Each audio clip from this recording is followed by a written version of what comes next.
예, 만났습니다. 오늘 제30강 회개란 무엇인가에 대해서 말씀드리고자 합니다. 먼저 회개란 무엇인가에 대해서 말씀하기 전에 우리가 구원의 서정에 대해서 황금 사설에 대해서 이해를 하고 있어야 됩니다. 먼저 예정, 영원전이고 소명, 중생, 회개, 믿음, 칭의, 양자, 성화, 견인, 영화 파트에서 오늘은 이 회개의 파트에 대해서 말씀드리겠습니다. 소명과 중생과 회개와 믿음과 칭의와 양자는 과거에 일어났죠. 그리고 성화와 견인은 현재 일어나는 사건이고 영화는 미래에 일어나는 구원의 일입니다. 구원의 서정을 다른 말로 구원의 질서라고 말하고 또한 황금사슬입니다. 또한 우리가 구원에 대한 교리에 대해 파트를 지금 말씀을 드리고 있는데 구원에 대한 교리에서는 세 가지를 우리가 명심해서 이해하고 있어야 됩니다. 첫 번째, 구원에 대한 교리는 첫째, 삼위 하나님의 공동사역입니다. 우리가 너무 그리스도로 말미암아 믿음으로 말미암아 구원받는다 해서 기독론적 그리스도에 대한 교리에만 이해하고 있지만 구원은 삼위 하나님의 공동사설이고 두 번째는 오늘 조금 전에 말씀드린 구원의 서정, 구원의 질서, 황금사설에 대해서 이해를 해야 구원에 대한 풍성한 교리를 이해할 수 있습니다. 마지막으로는 이 모든 구원의 서정과 질서에는 그리스도와의 신비적인 연합이 있다는 것을 알고 있어야 구원에 대한 교리를 바르게 이해할 수 있습니다. 그렇다면 먼저 회개의 정의입니다. 회개는 성령님의 특별한 공작에 의해 중생의 결과에 의해 필연적으로 일어나는 변화입니다. 세상과 죄악에 향하던 옛생활에서 돌이켜 이제는 하나님의 말씀에 따라 살고자 하는 방향 전환이 일어난 것이 회개입니다. 회개를 한마디로 신학적인 용어는 방향 전환입니다. 그래서 소요리 문답 제87문에 생명에 이르게 하는 회개란 무엇인가에서 생명에 이르는 회개는 곧 구원의 은혜인데 이로 말미암아 죄인이 자기 죄를 바로 알고 그리스도 안에서 하나님의 자비를 깨달아 자기 죄에 대하여 슬퍼하고 미워하고 그 죄에서 떠나 하나님께로 돌아가서 굳은 결심과 노력으로서 새롭게 순종하는 것을 의미합니다. 그렇다면 회개는 무엇인가? 회개는 인간의 행동입니다. 그럼에도 회개 요소에는 하나님의 행하심이 있습니다. 회개는 하나님의 일하심과 인간의 행동이 서로 연합하여 작용하고 있는 구조입니다. 회개는 사람으로 행동을 취하도록 이끄시는 하나님의 선물이라는 것입니다. 진정한 회개는 중생에 기초하여 일어나는 변화입니다. 중생으로 인해 성령님이 그 마음에 내주하게 되면 죄인은 의인으로 변화되고 성령님의 감동하심을 받은 죄인의 생각에도 지적인 변화가 일어나고 이전의 삶의 방향이 현명치 못하고 잘못되었다는 자책과 아울러 뉘우침이 일어나는 감정적인 변화가 일어나고 죄악으로 치닫던 생의 정과정을 수정하여 하나님을 믿고 다른 삶을 살겠다는 결단의 변화, 의지의 변화가 일어나는 것입니다. 믿음을 구원의 내면적이고 회개는 구원의 외면적으로 분류했습니다. 믿음은 믿음의 마음속에 감춰져 있기에 양심이 하나님 앞에서 그것의 정인이 되어야 합니다. 회개는 행동에 의해 드러나므로 우리의 삶 속에서 분명해져야 합니다. 그렇다면 성경 구절은요, 대표적인 구절, 성경에 있는 많은 구절이 있지만 그 중에서 대표적인 구절은 구약 성경에 있는 에레미야서 8장 6절에 보면 후회한다, 애통한다는 뜻으로 나와 있습니다. 이거는 나함이라는 뜻으로 약 40회가 기록됐는데 이 나함이라는 뜻은 계획과 행동의 변화가 수반되는 것입니다. 두 번째는 돌아오다는 말이 많이 있습니다. 돌아오다는 것은 가던 길을 멈추고 돌아서서 반대 방향으로 가는 것을 의미합니다. 회개가 신학적으로 방향 전환의 뜻으로 돌아오다는 뜻이 많이 내포되어 있습니다. 회개는 잘못된 길에서 옳은 길로의 방향을 전환하는 것을 의미합니다. 회개는 죄로부터 떠나 의로의 방향으로 전환하는 것입니다. 그래서 회개는 소극적인 요소는 죄를 슬퍼하고 후회하는 것이며 비통하는 것이며 적극적인 요소는 하나님께 돌아오는 것입니다. 회개는 내적으로 자신의 죄를 슬퍼하고 미워하는 것이므로 외적으로는 생명의 주이신 하나님께로 돌아가는 것을 말합니다. 회개는 마음으로부터 돌이켜서 행동으로 하나님께로 돌아오는 것을 말합니다. 신약 성경에서는 회개, 후에 깨닫다는 뜻으로 회개에 대한 합당한 열매를 맺어라, 생명을 얻는 회개, 구원으로 인도하는 회개, 진리의 지식으로 인도하는 회개라는 표현이 있습니다. 회개는 성경 전체의 중심 메시지입니다. 예수님과 세례 요한의 메시지의 시작은 회개하라는 것입니다. 회개는 사도들의 설교에서 주된 주제입니다. 베드로는 성령이 충만하여 회개하라고 촉구하였습니다. 회개는 죄인이 하나님께로 돌아오는 것입니다. 회개는 죄에서 돌이키는 것이며 사망 가운데 있는 인간이 생명이신 하나님께로 돌아오는 것입니다. 죄의 삭은 사망이기 때문에 죄에서 돌이키는 것은 필연적으로 생명이신 하나님께로 돌아오는 것을 의미합니다. 그래서 성경은 생명 얻는 회개라고 표현하고 있습니다. 회개는 단지 특정한 죄, 즉 이교도들과 우상숭배나 도덕적으로 무절제한 행동만을 관계하는 것이 아니라 자신의 영혼이 죄와 사망의 상태에 있다는 것에 대한 극도의 혐오감입니다. 회개는 단지 도덕적 면에서 잘못을 뉘우치고 후회하는 것이 아니라 하나님을 떠난 상태, 즉 자신의 죄와 사망의 상태에서 떨어져 있다는 것을 깨닫고 그 죄가 얼마나 더러운지를 알아 그것을 미워하며 벗어버리는 것입니다. 둘째는 뉘우치다는 뜻입니다. 회개하다는 뜻인데요. 이 단어는 회개의 감정적인 면을 강조하는 것입니다. 즉 잘못된 일에 대하여 후회하는 마음을 가리킵니다. 회개는 두 가지가 있는데 칭의적 회개, 단회적 회개라서 한번 영원한 구원을 받는 칭의를 말하는 것이고 우리가 날마다 그리스도를 닮아가기 위해서는 성화적인 회개, 매일 매 순간 반복적으로 회개하는 두 종류가 있습니다. 중생은 인간의 무의식 속에서 일어나는 하나님의 일반적인 주권 사역이지만 회개는 인간의 협력을 요구합니다.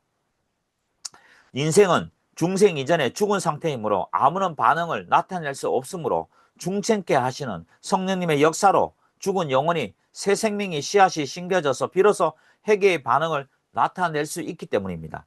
중생시 죄인은 전적으로 수동적이지만 회개에 있어서는 수동적이기도 하고 능동적이기도 합니다.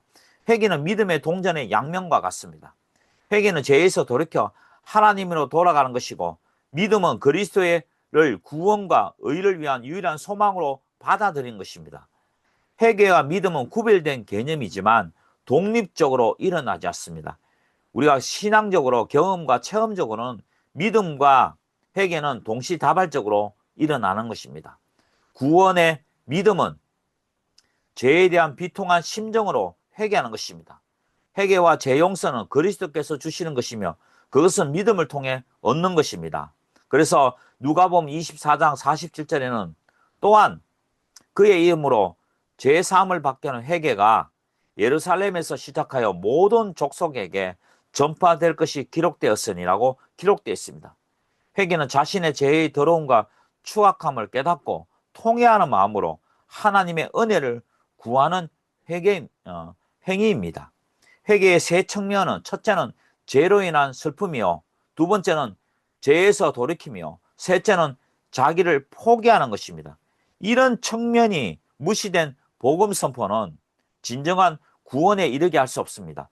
그러므로 설교자는 회개를 전할 때 죄의 실체에 대한 결과 그리고 죄로 인해 처한 인간의 고통과 슬픔 등을 정확하게 잘 전달해야 합니다. 회개가 점점 사라지는 한국교회를 심히 염려합니다.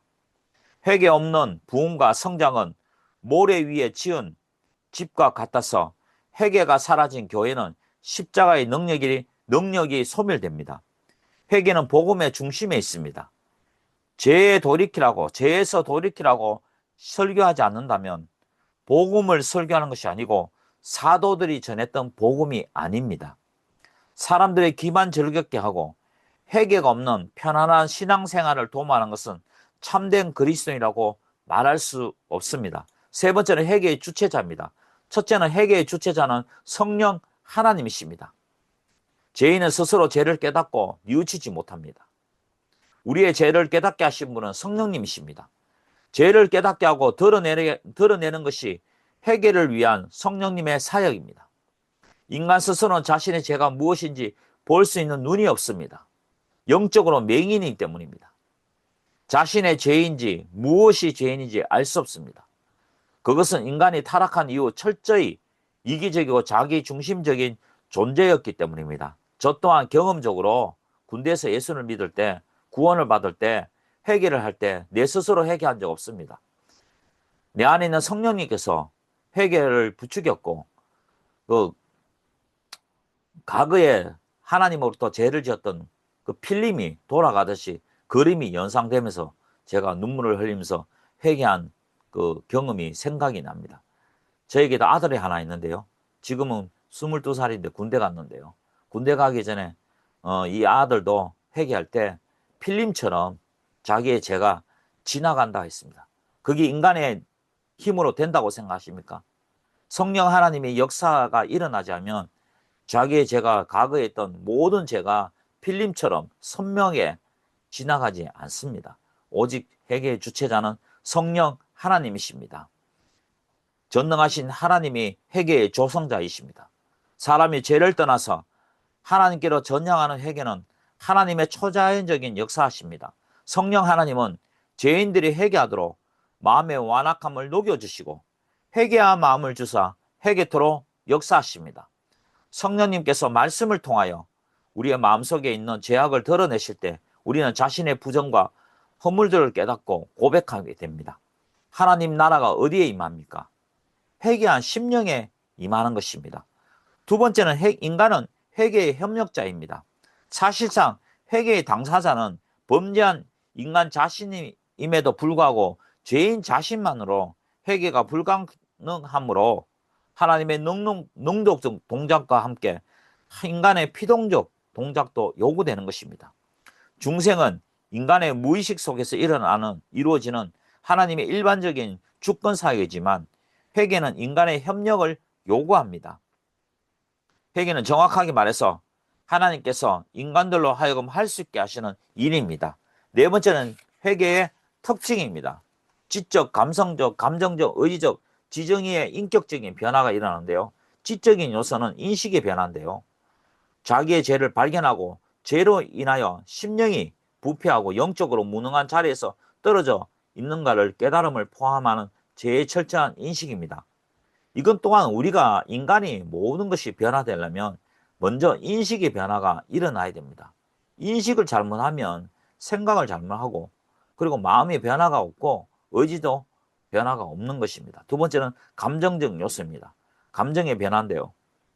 이 변화는 지성적인 요소로 깨닫게 된 죄로 인하여 슬퍼하며 죄가 하나님을 얼마나 슬프게 하였을까를 통감하는 근심하는 변화입니다. 진정한 회개는 죄에 대한 정오, 죄에 대한 슬픔으로 이것은 감정의 변화입니다. 진정한 회개는 죄를 정오하며 자신의 범한 죄에 대한 슬픔이 수반되는 것입니다. 세 번째는 의지적 요소입니다. 참된 회개는 죄를 지식으로 바로 인식하고요. 감정으로 통해하며 의지로 행위를 옮기는 것입니다. 즉 자신의 범한 죄를 지식으로 바로 인식하고 감정으로 정오하고 슬퍼하며 의지를 끊어버리는 것입니다.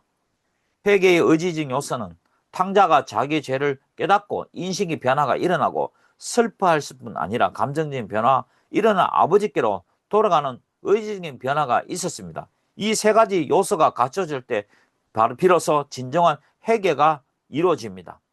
진정한 회개는 인간의 3대 능력인 지식, 감정, 의지를 포함한 전인격적으로 관계가 되는 것입니다. 그러므로 진정한 회개는 지식의 변화, 감정의 변화, 의지의 변화가 가져옵니다. 진정한 회개는 죄를 지식으로 인식하고 감정으로 통해하며 의지를 끊어버린 것입니다. 진정한 회개는 지식의 변화로 시작하여 감정의 변화를 통과하여 의지의 변화로 나타나는 행위의 열매로 결론을 맺습니다. 마지막으로 회개를 통한 변화입니다. 첫 번째는 회개한 신자에게는 하나님에 대한 생각의 변화가 생깁니다. 회개한 사람이 하나님의 거룩하심과 위대하심을 깨달아 알게 됩니다. 특히 갈보리 십자가에서 죽으신 예수님에 대한 생각이 바뀝니다.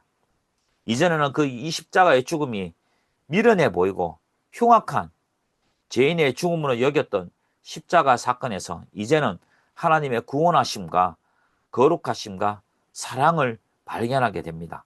십자가에서 이루신 하나님의 사랑과 공의가 완벽한 조화를 깨달아 알게 됩니다.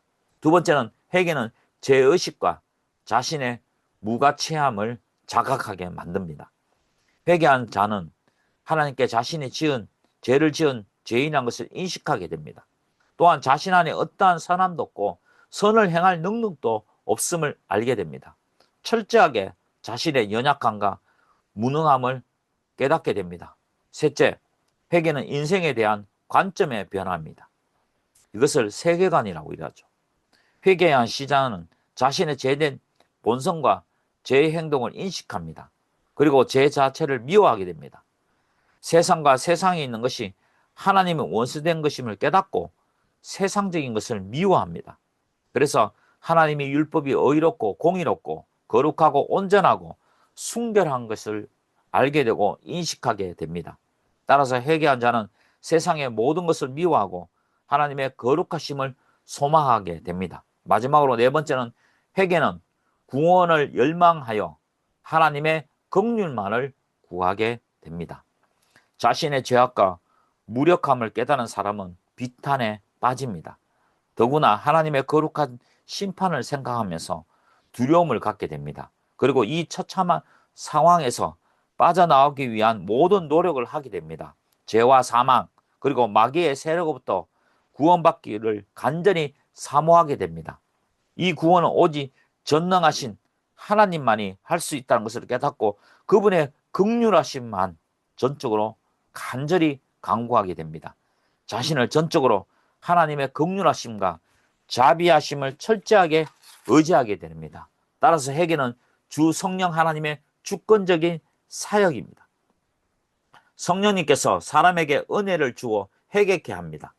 하나님의 선물이 없다면 누구도 회개할 수 없습니다. 전적인 하나님의 일인 것입니다. 그러한 성령님의 사역으로 신자는 저쪽으로 하나님의 긍휼을 의지하고 하나님의 구원을 갈급하게 됩니다. 하나님께서 자신의 죄악과 불순종을 고백하고 모든 죄악된 행동들에서 돌이키게 되는 것입니다. 결론적으로 칼빈은 믿음을 회개와 함께하는 일종의 과정으로 보고 그 속에서 하나님의 행하심과 믿는 자들의 반응을 분명하게 구분했습니다. 인간에게서 죽음 직전까지 불신이 완전히 제거되지 않으므로 이 불신을 제거하기 위한 믿음이 지속적으로 필요하고 중생으로 완전히 제거하지 못한 인간의 죄악이 회개의 삶으로 계속된 것이 필요하다고 본 것입니다. 그래서 칼빈은 이런 말을 했습니다. 제가 제일 마음에 와닿는 말씀인데요. 믿음이란 신앙이란 지속적인 매일매일 반복 매일매일 회개의 삶을 신앙이라고 칼빈은 결론을 내렸습니다. 우리가 매일매일 매 순간 죄에 대해서 자복하고 회개하지 않으면 하나님 앞에 겸손히 자발적으로 순종할 수 없다는 것입니다. 바로 믿음이 확실한 것이 되어야 하지만 회개가 없이는 이 세상에서 완전한 확신이란 존재하지 않기에 둘은 평생 두고 나란히 지속되어야만 하는 것입니다.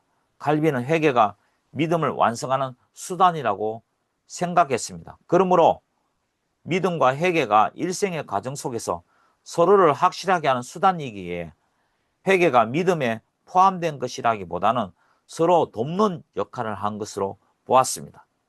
믿음에 의한 회개를 통해 하나님께 자발적으로 순종하고 회개로 말미암은 믿음은 구원의 확신이 강화됩니다. 오늘은 여기까지 하고요.